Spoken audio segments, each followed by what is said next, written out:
Welcome to the Shreveport Connection with Tommy. This video is on your October the 9th episode of WWE Main Event and October the 11th episode of SmackDown event. Featured match for the main event was Tons of Funk versus Drew McIntyre, Heath Slater, and Jinder Mahal in a handicap match. The late Eddie Guerrero was born October 9th, 1967. The former WWE champion died November 13th, 2005. He was found dead at the Marriott Center in Minneapolis, Minnesota. His death was attributed to the underlying atherosclerotic cardiovascular disease. His widow, Vicky Guerrero, went to work for WWE after his death, and his daughter, Shaul Guerrero, is back with the WWE developmental, used to be FCW, now NXT program. Eddie and Vicky also have a younger daughter, Sherilyn, and Eddie has a daughter named Kaylee from another relationship. That part I did not know. Eddie was inducted into the Hall of Fame on April 1st, 2006. Rey Mysterio, Chavo Guerrero, and Chris Benoit delivered the introductory speech, and Vicky accepted the honor.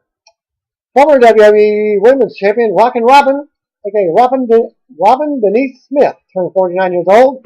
She was born October 9th, 1964. And earlier in the week, October 1st, was my birthday. She worked for the WWE from 1987 to 1990. She is the daughter of Grizzly Smith, the sister of Sam Houston, and the half-sister of Jake Roberts. For wrestling veteran Stevie Richards, aka Michael Manna, turned 42 years old. He was born October 9th, 1971. Manna pitched a perfect game in MLB 2K11, which he should have scored him $1 million.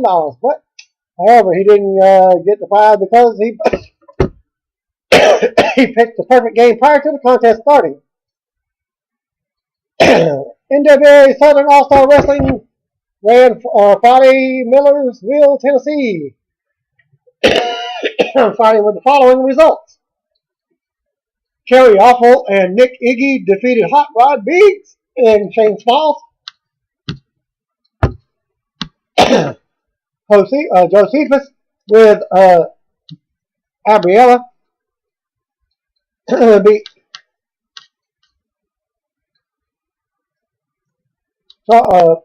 Charles Alexander. Gator McAllister and Hammerjack with Brewster defeated Jason Nation and Kevin Weatherby. Chris Michaels defeated LT Falk, Jeremiah Smothers, and Hot Rod Biggs with Jesse Bell. And thanks to Lakeisha F. Oliver for those results. October 10th for the NXT taping. The Full Sail Water Park, Florida promotion was advertised at Cassius Ohno, Mojo Rawley, Bo Dallas, CJ Parker, Colin Cassidy, Xavier Woods, Tyler Breeze, Leo Kruger, Emma, Corey Graves, Page, Adrian Neville, Sami Zayn, Enzo Amore, and Mason Ryan. If you attend the taping, don't forget to send in the results. The late Alex Karros died on October 10th, 2012. Karros was best known for his pro football and acting career, but he also worked for as a professional wrestler. He wrestled prior to his NFL career and returned to the ring when he was suspended for full season for placing bets on NFL games. October 11th, Friday, SmackDown taping would be held in Columbus, Ohio at the Nationwide Arena. Advertised talent for the taping was Daniel Bryan, Randy Orton, Dolph Ziggler, and Alberto Del Rio, Big Show, Wade Barrett, Triple H, The Shield, Big E, Lace, and AJ Lee, and the Wyatt family. Christian appeared at the WWE NXT taping on that particular Thursday. The taping is .NET reader Stevens Sonneville said the following recap. The bonus track for October 10th NXT taping in Orlando was Peep Show with guest Alberto Del Rio and both stars got great receptions. Christian even responded to a chance for a 5-second pose by saying it wouldn't feel right to do it alone. And he had the crowd join in, which everyone did for a cool spot. Prior to interviewing Del Rio, Christian said that he saw the doctor the day it was not medically cleared to compete. Fisher put over the Shield big time, saying it was their fault for the off-screen beatdown he suffered on Raw in front of his family, his best friend Edge, and his hometown. And here's the event that somebody did send me.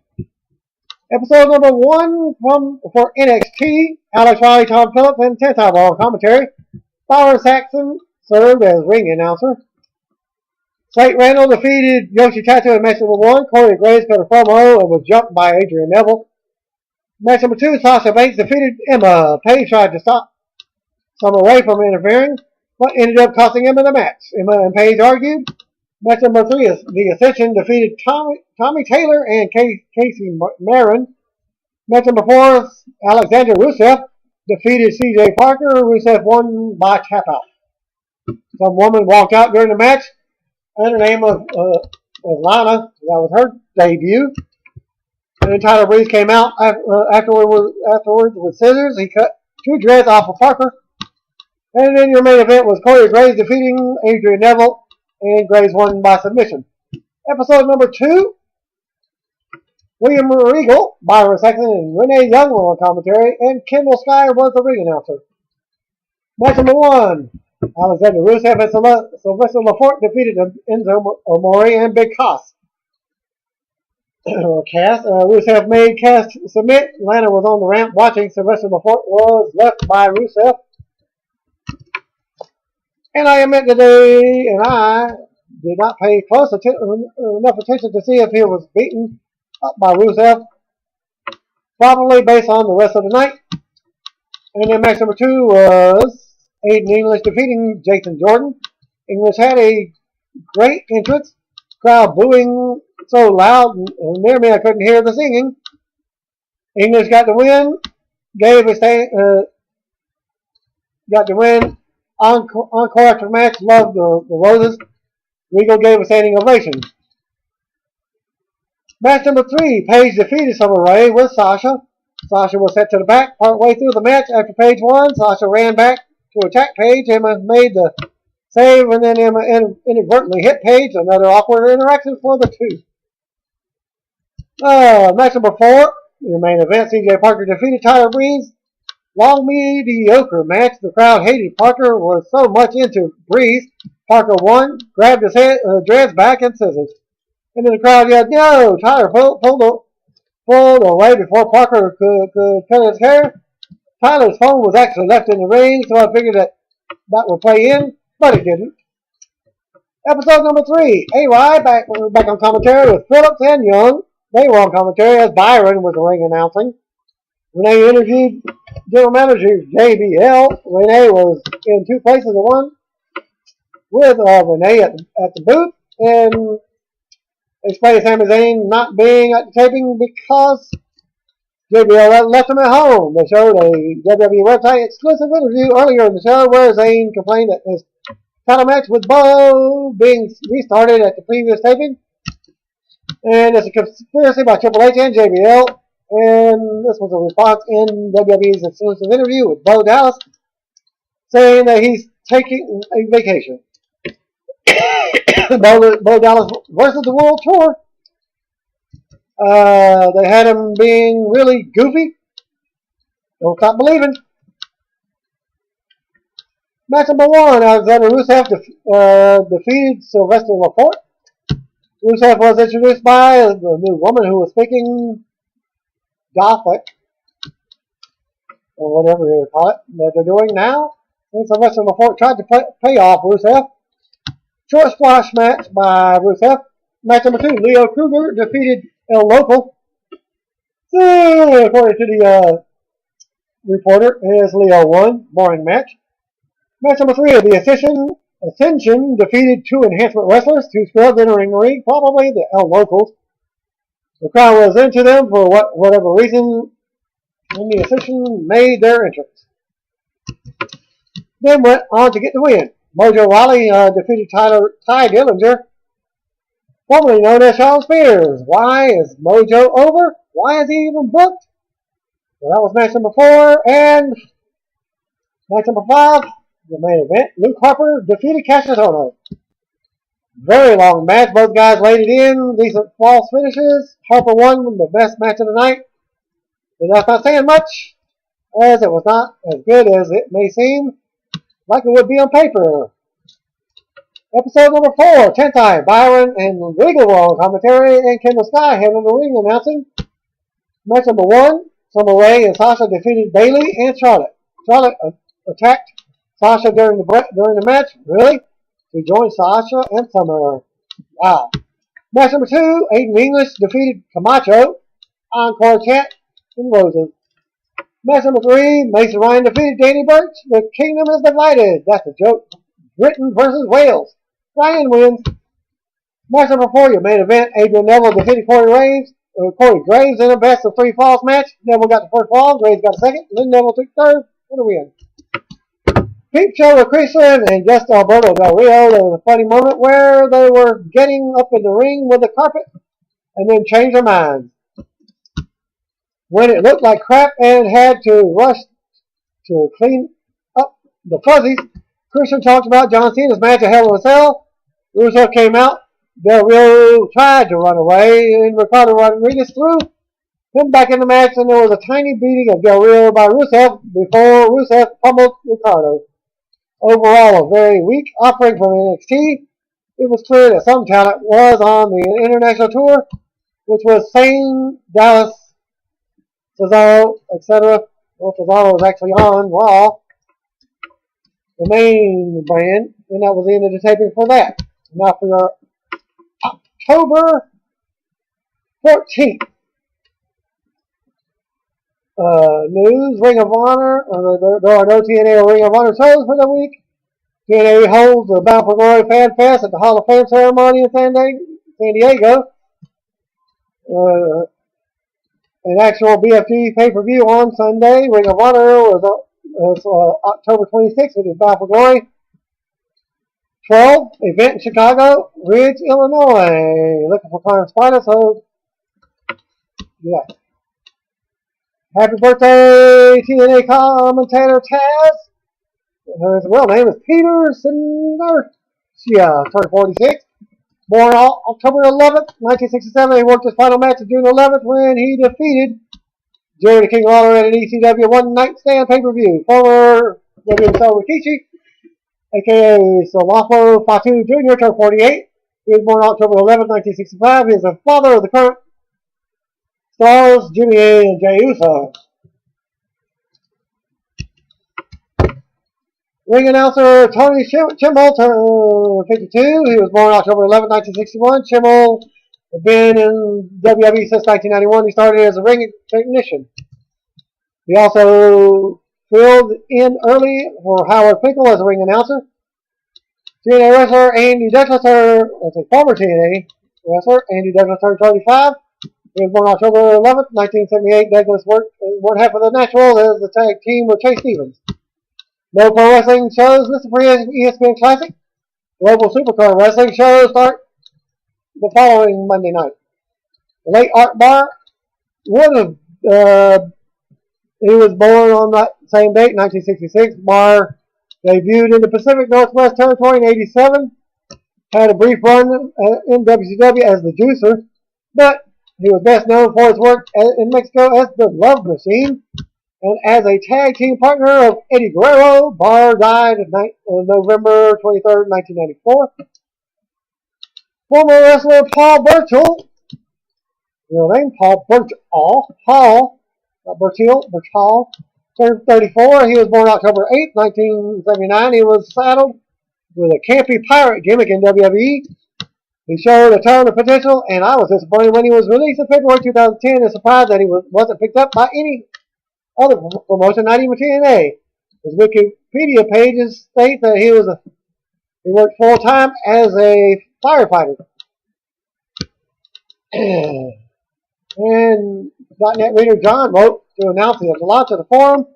Website Pro Wrestling is real. You can check out the forum at pwisreal.com/forum or /forum.php. Canadian Wrestling Elite ran a show in Fisher Ranch, Manitoba on October 4th. With the following results, Danny Dugan defeated Mentalo. Corey Kincaid defeated Kevin Cannon in a loser eats dog food match. Darren Dalton defeated AJ Sanchez. Darren Dalton defeated AJ Sanchez. Matt Fairplane beat Cannibal. Rich Matthews beat Cliff Corleone by disqualification. Tyson Moore beat Brian Rich and Nate Hardy in a three-way dance to retain a TV title. Rich Matthews and Danny Dugan beat Darren Dalton and Cliff Corleone. For more on upcoming CWE events featuring former WWE wrestler Dean Snitsky, follow CWECanada.ca. Block of Supercard Wrestling aired on ESPN Classic on 6 p.m. to 1 a.m. No information about those matches. Former Ring of Honor champion Low Key, a.k.a. Brandon Silvestri, announced his retirement from pro wrestling on Monday due to All Japan not honoring their contract obligations of medical care after being injured in an AJPW. He's quoted by saying, "I'm retiring from pro wrestling." Follow him online at twitter.com/One World Warrior. He also worked as Low Key for TNA and Cabal in WWE and was a standout in TNA's X Division. Of course, he's only 34, and this is pro wrestling, so you can't rule out a change of heart. But at this time, he was pretty straightforward about his intentions. Bray Wyatt suffered a leg injury during Saturday's live event in Providence, Rhode Island. Wyatt was involved in a six-man tag and had to be carried backstage by Luke Harper and Eric Rowan, according to PW Torch's live event report. He has yet to comment on the injury, and of course he has returned. Okay, October 14th, advertised Dark Man events for Raw was shown as Randy Orton vs. Daniel Bryan and CM Punk vs. Curtis Axel and Paul Heyman in a handicap match again. Seems like it's an ongoing event. Former Diva Stacy Keibler turned 34. She was born October 14, 1979. Keibler has been the subject of rumors that she's interested in a WWE return so far. False. Chagaro, who wrestled as Raquel Diaz, turned 23 years old. She was born October 14, 1990. Oldest daughter of Vicky Guerrero and the late Eddie Guerrero. Still in WWE developmental, even after a 1-year break, even though she said something about going to school, possibly retiring then. Nikita Cole was a Hall of Famer Nikolai Volkov, real name Joseph Nikolai Perusovich, turned 66 years old. He was born October 14, 1947. Volkov was inducted into the Hall of Fame in 2005 by Jim Ross. Shaggy Tudor, a.k.a. Joseph Utsler of Insane Clown Posse, turned 39 years old. He was born October 14, 1974. Hall of Famer Dusty Rhodes, a.k.a. Virgil Riley Reynolds Jr. Celebrating his 68th birthday on Saturday, October 12, 1945. He was born, of course, father of Cody and Goldust. Supercard Wrestling block from 6 p.m. to 1 p.m. again on another night. On that particular night. Announced prior to Raw. Divas champion AJ received medical clearance to return to the ring. She has been sidelined since she suffered a concussion at the Battleground pay-per-view. AJ was at ringside for a Divas match and her physical involvement was limited to applying her finisher afterwards. Chad Killian attended Monday's Raw and posted the following October 14th results. From St. Louis usually has a full house. Seats was upgraded because most of the upper deck was covered, so they gave them lower seats. Superstars taped was Damon Sandow defeating Kofi Kingston. Ziggler defeated Big E Langston with a zigzag in a dark match. Main event, Daniel Bryan defeated Randy Orton with a running knee. Raw on October 14th. Michael Cole welcomed us to Raw. He was joined in commentary with JBL and Jerry the King Lawler. Joseph Roberts introduced the Hall of Famer Shawn Michaels, who made his entrance complete with the pyro, announcers spoke at ringside. While Michaels played to the live crowd, Michaels thanked the fans who voted for him, the special referee in the Hell in a Cell.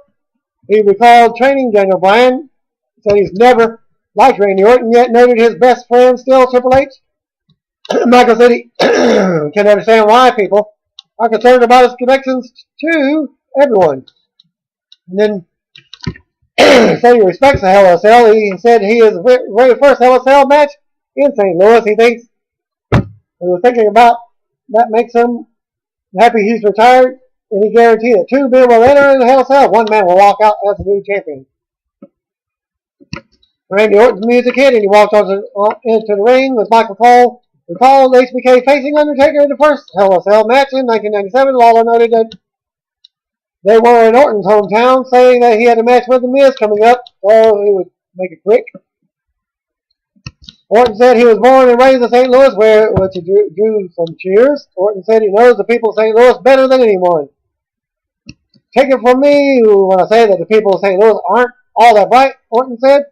Randy said that he sees through HBK and that he knows that no matter how great he once was, Orton will always be better than him, and said he eats him up inside. Oh, snap!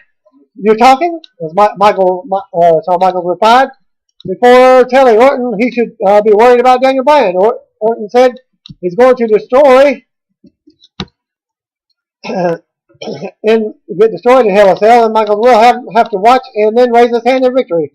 The fans started chanting, "No!" at Orton. Who told them to shut up? Orton said everyone knows Michaels is no stranger to screw jobs. He said that if HBK screws him over, there will be no coming back for him. Michaels accused Orton of trying to intimidate him. He said that if Orton tried, he would kick his head off and shoulders.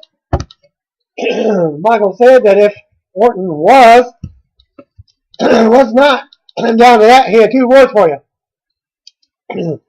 Orton tried to attack Michaels from behind. HBK went for sweet chin music, but Orton ducked to ringside. Miz came out and attacked Orton from behind, heading into a commercial break. They did a good job of establishing the friction between Orton and Michaels for Hell in a Cell. However, Randy's job to Shawn Michaels is better than him. Don't ring true, and it's not like he's absurd that it's a short hit for Orton. Whether it just came off flat, the Miz attack was a nice hook leading into a commercial break.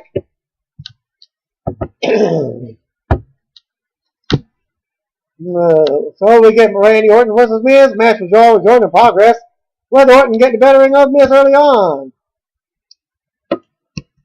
Orton took Miz to ringside and went for the draping DDT, but Miz fought him off and brought match back inside the ring. Miz hit the double axe handle to the top, off the top rope, and then set up for the skull crushing finale, but Orton avoided it. Miz called Orton with a nice kick to the thigh and then set up for the figure 4.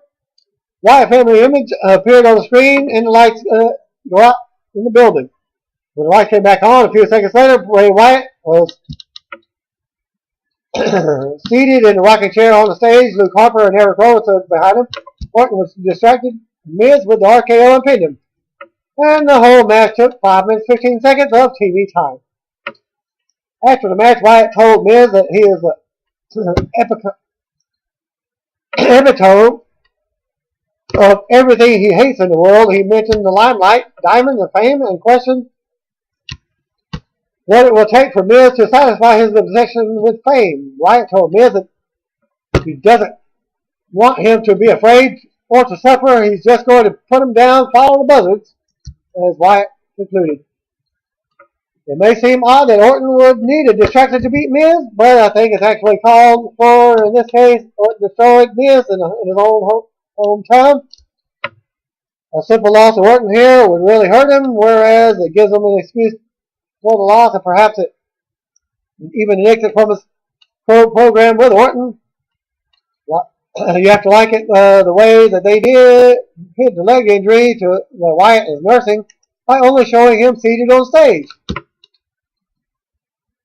A graphic touted that the WWE app has been downloaded 8 million times. Meanwhile, ProWrestling.net app only downloaded 65 billion times. Okay, that's not really true.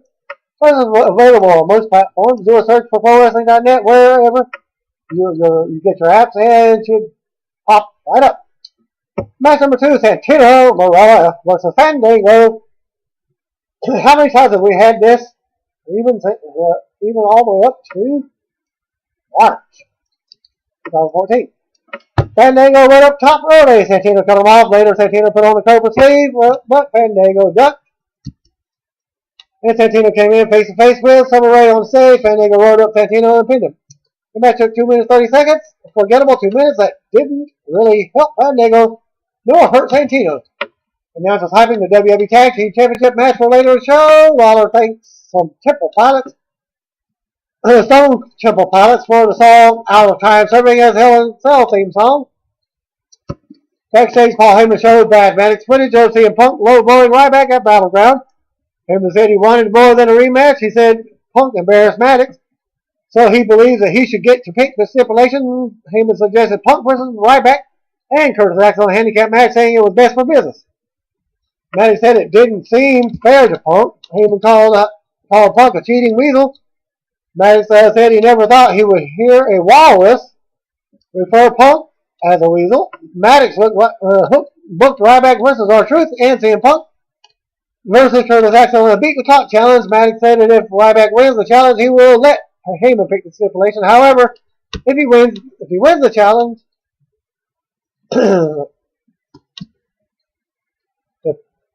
Punk will get to pick the stipulation if he wins the challenge. Announcers spoke at ringside about a petition that NXT developmental wrestler Xavier Woods starting to bring back Big Show. JBL said Woods should mind his own business and question who he is. Woods made a name for himself in the TNA X division while working under the name Consequences Creed, if you didn't know that. Coleslaw set up a John Cena video package that concluded a graphic noted that Cena will return to Hell in a Cell in 2 weeks. As Coleslaw spoke about Cena's title match against Alberto Del Rio. A brief video package aired for Cena focusing on the love for the industry and made him seem like a man of the people. Los Matadors and El Torito make their entrance. JBL seemed to be the most excited person in the building as he yelled, "Olay!" along with the entrance theme track. Just in time for the Monday Night Football game kickoff. Los Matadors and El Torito. Who could possibly turn the channel? Knowing that their latest match with 3MB is coming up. So we get the match. Torito swiveled his hips. Slater then lured him into a dive from Primo or Epico or Fernando or Diego. They didn't have any names then. They're now called Fernando or Diego. Or Nacho Barrera or whatever the hell their names are now. Los Matadors hit the finisher on Slater and pinned him. El Torito joined them in beating him up afterwards. That's beating up Zinder afterwards. Los Matadors won in 4 minutes by a second match. So once the inevitable feud between Los Matadors and the Real Americans runs its course, then what? The video package recapping the Stephanie McMahon and Big Show segment from last week. It was a replay of the segment they replayed 750 times last week. They showed the footage of Show knocking out Triple H at the end of last week's Raw. Coleslaw said that there have been rumors that Triple H's condition all week. He said Triple H and Stephanie would address the situation after the break.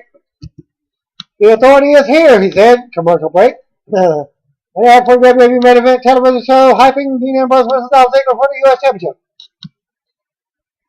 In case you haven't noticed, Hunter and Stephanie are now known as the authority.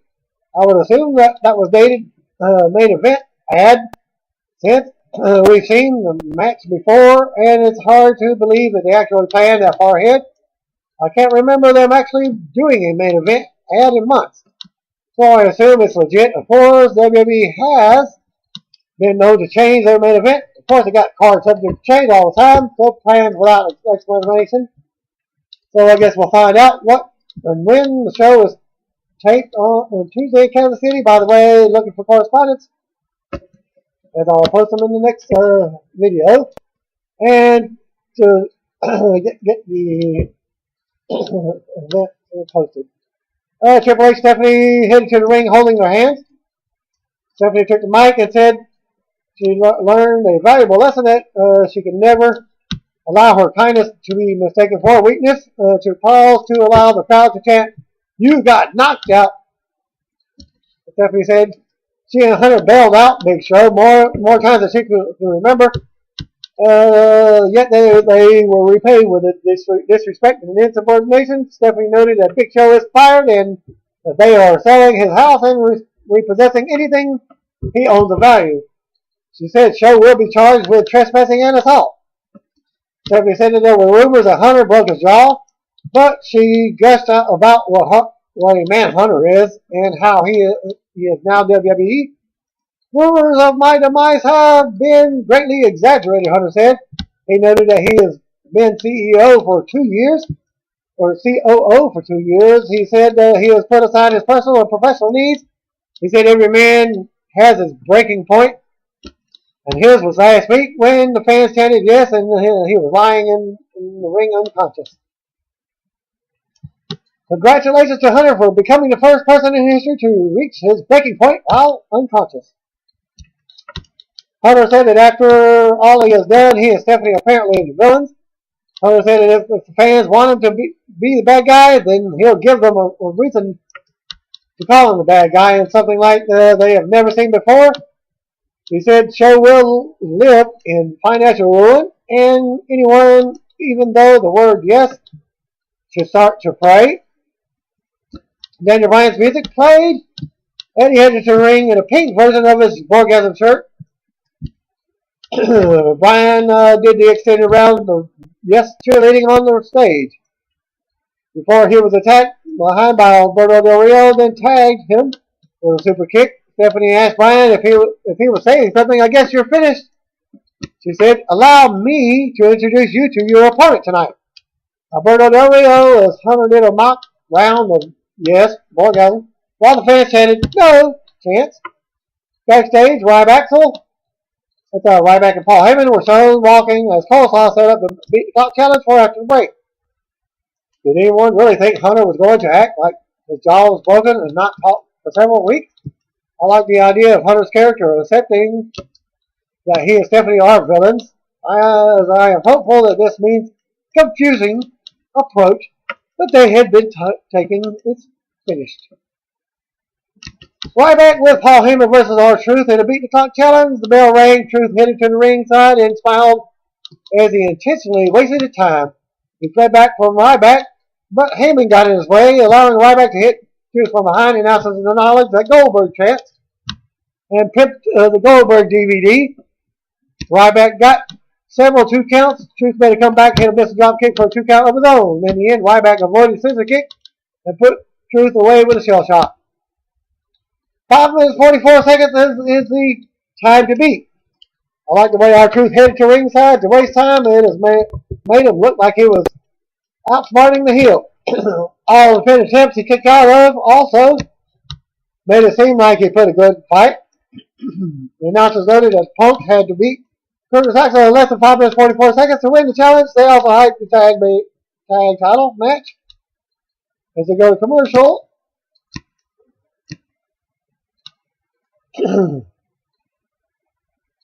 Stephanie McMahon walked backstage, approached Bellatrix. Stephanie forced a hug onto Brie and congratulated her on her engagement.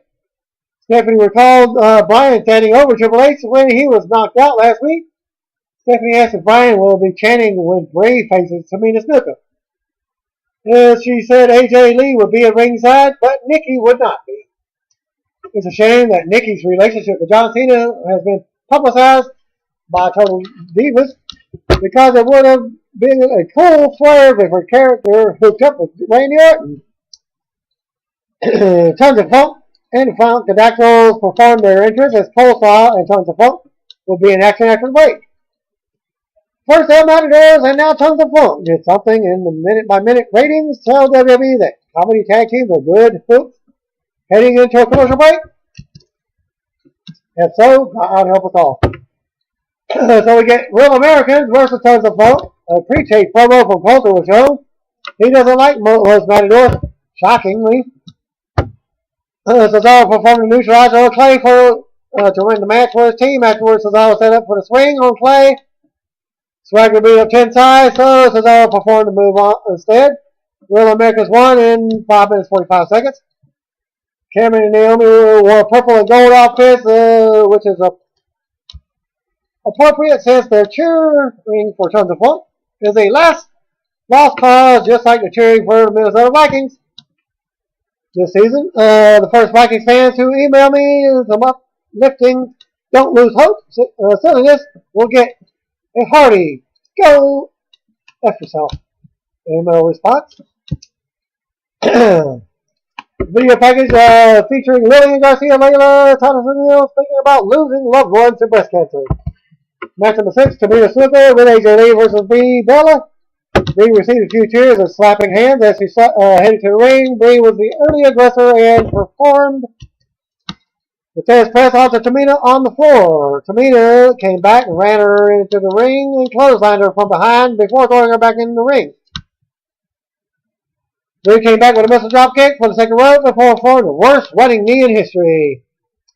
Then followed up with a second. Brie went for a face buster, but Tamina avoided it and then blasted her with a big boot to get the win. After the match, Tamina performed a Samoan drop and a shoulder breaker on Brie, then followed up with a superfly splash. AJ followed up with a back widow. Nikki Bella came out and the heels backed off. And the Divas match took the normal 4 minutes and 4.5 minutes. This is reason number 554,897. Why my girlfriend and I have never bothered to get. I ain't got a girlfriend, but that's a little reporter. Backstage was Stephanie McMahon and Brad Maddox watching a monitor or something when Daniel Bryan stormed into the room, upset over what happened to Brie.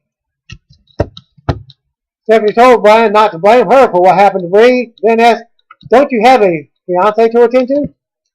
And reason number 554,898. Never really got married as a response to Stephanie would have been, "She'll be fine, but what are you going to do later?" Match number 7, CM Punk versus Curtis Axel. Beat Talk Talents. Time to beat. 5 minutes 44 seconds. Axel was in control of the match, scored near falls, heading into the final minute. Punk caught Axel with a kick and a GTS and pinned him with 11 seconds remaining.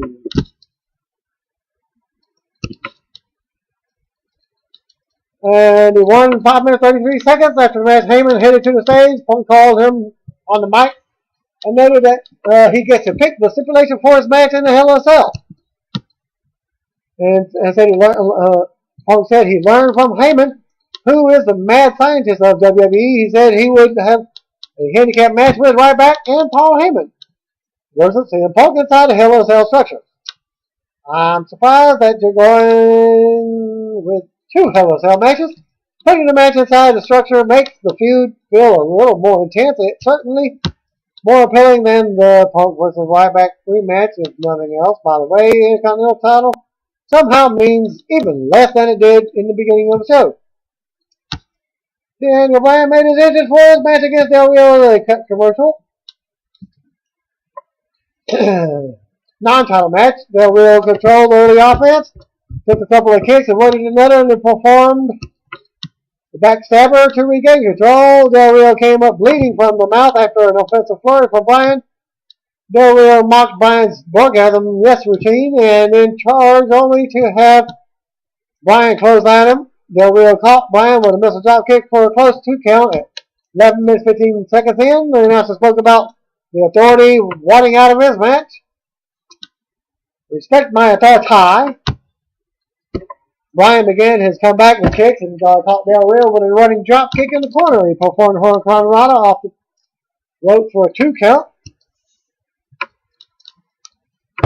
Suicide dive onto Del Rio, then a missile drop kick for a good near fall. Randy Orton appeared on the big screen. He said he saw what happened to your sweet fiance and said he was very sorry that happened. He said he was going to check on her to see if she was okay. Orton entered the trainer's room and closed the door. The Bella twins could be heard screaming. Del Rio rolled up Bryan, but Bryan kicked out. Bryan caught Del Rio with a kick and then left the ring and headed to backstage. So Alberto Del Rio wins the match by count out in 16 minutes 25 seconds. Bryan burst into the trainer's room, asked Brie if she was okay. No one cared about Nikki. Apparently, Randy Orton attacked Bryan from behind. Orton glared at Brie and then left the room. With Bryan lying on the floor, Brie and the trainer checking on Bryan. Say what you will say about Randy Orton, but I see him as a real gentleman. He could have went after both belts wins, but he didn't. Sure, he attacked Bryan from behind, but he also did so in the trainer's room where he could receive immediate medical attention. This whole thing is just another example of why office romances don't work. Sure, it's great when you first start. Sticking to it is a Susie from accounting.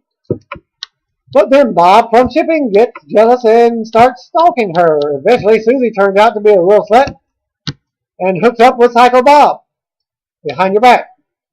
And then goes has the nerve to tell every female in the office that you have the clout. Granted, it's true, but couldn't you just be yourself? And Bob, backstage, the Shield talked about Bryan being in the trainer's room and maybe the Rhodes brothers will join them.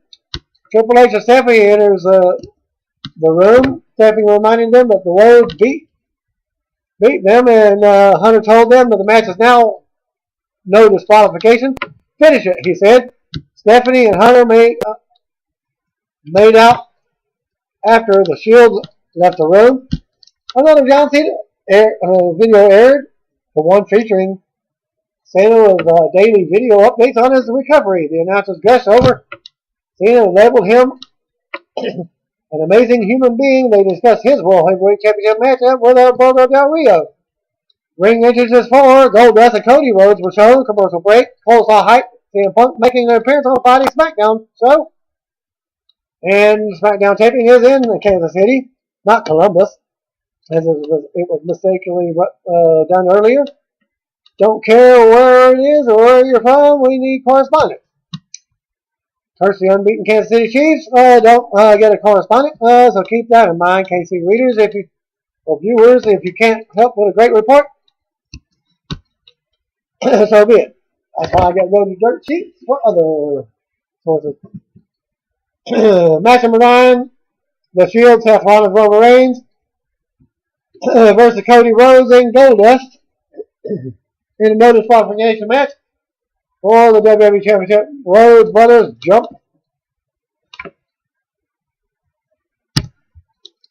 out to a quick start. Crowd was quiet aside from a few fans chanting for Goldust. Cody was worked over by the tag champs. He made a living leap into attack his brother. He came up a little short. It looked awkward, but the ref allowed the tag. Goldust got in a fall, but then he dove at Rollins. Missed a tumble to ringside, heading into a commercial break. And for SmackDown, asked what's next for Cody and Goldust. Might time since they never seem to get any on Raw, even the worker main event. After the break, the champs worked over Goldust in the corner. Cody tagged in with a flurry on Reigns. No-sold the uppercut from the mat. But Cody remained in control. Cody caught him with a moonsault, then knocked Rollins off the apron with a kick. Cody, who had a black eye, performed a springboard drop kick on Reigns, but Rollins broke it up to pin the champ. Ambrose interfered in the match. The Shield set up for the triple powerbomb on Cody. Goldust in the ring for the save and clean house until Reigns came back. Got the better of him briefly. As it goes past the 3-hour mark at ringside, Rollins powerbomb rose into the barricade at ringside. Back inside the ring, Goldust went on a run and ended up being clotheslined. Everyone to ringside and tumbled to the floor along with Reigns. Goldust fought off Ambrose on the floor, but Reigns got to his feet and speared him into the timekeeper's area. The crowd was rocking at this point. Fans started to cheer, and then Big Show was shown entering through the crowd. Show punched out Rollins and Ambrose on the floor, and then jobbed with Reigns. Cody went for the beautiful disaster, but Reigns ducked out of the way, and Cody fell through the mat. Big Show reached through the ropes and caught Reigns with a punch. Cody covered Reigns for the win. Big Show headed back into the crowd and led in the Borgasm. Yes, chance. Triple H came to the ring and threw a fit while Show smiled in the crowd, and Cody and Goldust just celebrated on the stage with the tag titles. Cody and Goldust defeated Shield in no disqualification in 19 minutes 20 seconds. As it's nice to see Cody and Goldust win the tag straps.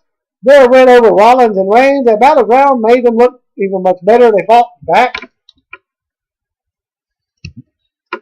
and forth with the Shield here, but Cody missing a finisher and winning only because the show's parts didn't exactly make Cody and Goldust look good.